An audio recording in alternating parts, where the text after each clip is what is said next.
The turn of the screw. The carriage wheels groaned, kicking up dust from the long, winding drive. She pressed her face to the cool glass, a nervous thrill fluttering in her chest. London had vanished behind her, replaced by an expanse of green so vivid it almost hurt her eyes. Bly. The name itself felt like a hushed secret, a whispered promise of a new life, a new responsibility. She was just 20, and the weight of it, though exciting, was beginning to settle. The first sight of Bly House took her breath away. It wasn't grand in the ostentatious way of city mansions, but possessed a stately, ancient charm. Gabled roofs, mullioned windows, and ivy creeping like verdant veins over warm stone. Yet, as the carriage drew closer, she noted the profound quietness that clung to it, a silence almost too deep for a place meant to host life. Mrs. Gross, the housekeeper, met her at the door, a sturdy woman with kind eyes and a mouth that seemed perpetually poised to offer a sympathetic smile. Her welcome was warm, if a little reserved. "A long journey, miss," she murmured, her gaze lingering a moment too long on the governess's youth. "We've been expecting you." Over tea in the vast shadowed drawing-room, the conversation turned to the children. Flora, Mrs. Gross explained, was an angel, a perfect little lady. Her description was effusive, yet the governess caught a subtle pause, a flicker of something unsaid behind the housekeeper's effusive praise. A child so perfect seemed almost unnatural. Miles was still at school, but due to arrive soon. Mrs. Gross's explanation for his sudden return was vague, something about bad influence and a need for a change of scene.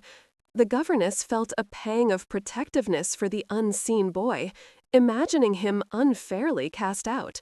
She vowed to be both his teacher and his champion. Days melted into a quiet routine. She explored the extensive grounds, reveling in the beauty of the gardens, the lake shimmering under an indifferent sun. By day, Bly was a pastoral dream. But as dusk painted the sky in bruised purples and grays, a different atmosphere descended.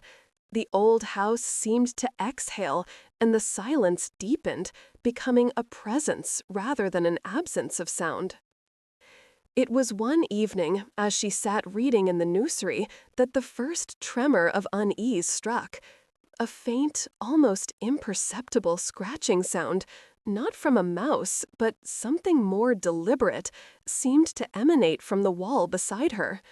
She paused, book lowered, listening intently. It stopped.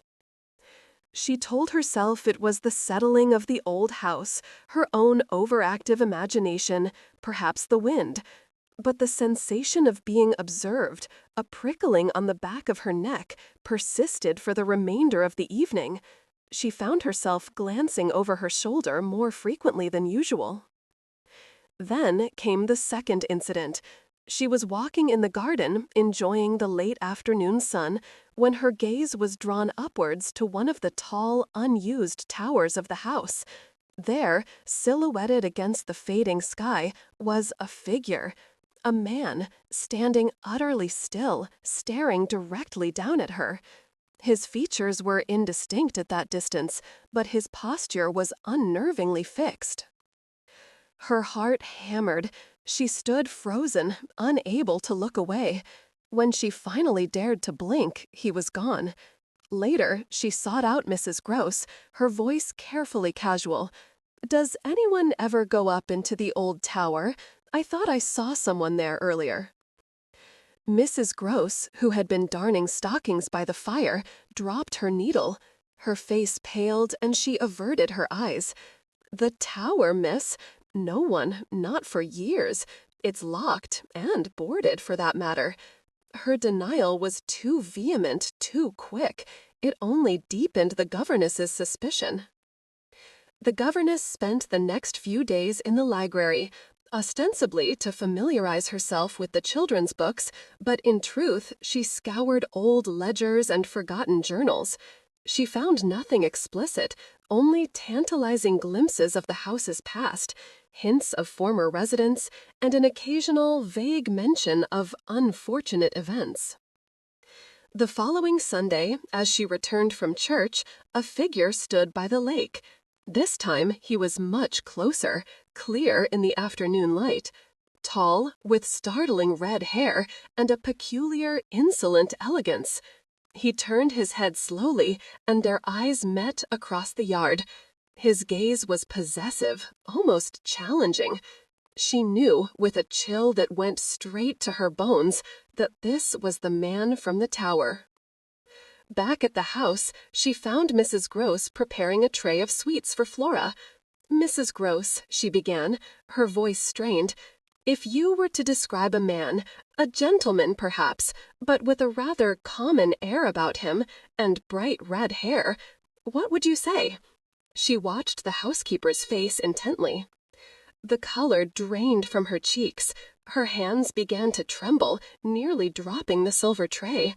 "Red hair," she whispered, her eyes wide with terror, and a certain look about him. "Oh, miss, you don't mean... not Mr. Quint?" She buried her face in her apron, sobbing. "He's dead, miss, been dead for months." Through Mrs. Gross's tearful confession, the story spilled out. Peter Quint, the former valet, a man of too much freedom with the previous master, and a dreadful influence. And Miss Jessel, the previous governess, a lady, but not a lady, who had been too familiar with Quint. Both, Mrs. Gross insisted, were long dead, having met separate, inglorious ends. A cold dread settled in the governess's heart. Quint and Miss Jessel dead. Yet she had seen him. And these two figures, steeped in such sordid history, had lived at Bly, in close proximity to the children. Flora and Miles, so seemingly innocent, so utterly charming. Had they known? A fierce wave of protectiveness surged through her, mingling with a terror she'd never known. She was their guardian, their shield, but against what? Against echoes of the past? Against something unseen, unheard, yet undeniably present? The house, once so welcoming, now seemed to breathe with a sinister purpose. Flora skipped into the room then, her golden curls bouncing, a doll clutched to her chest. She looked up at the governess with wide, guileless eyes. "Are you cross, governess?" she asked, her voice a sweet chime. But there was something in her gaze, a fleeting expression, that seemed too knowing, too self-possessed for a child of her age. The governess smiled, a strained, artificial gesture. Mrs. Gross had retreated to the kitchens, leaving her alone with the child. The vast drawing room, normally comforting, now felt like a stage set for an unseen drama. Every shadow a potential lurking place. She was here, alone, with a house full of secrets, and two children whose innocence felt increasingly fragile, almost performative.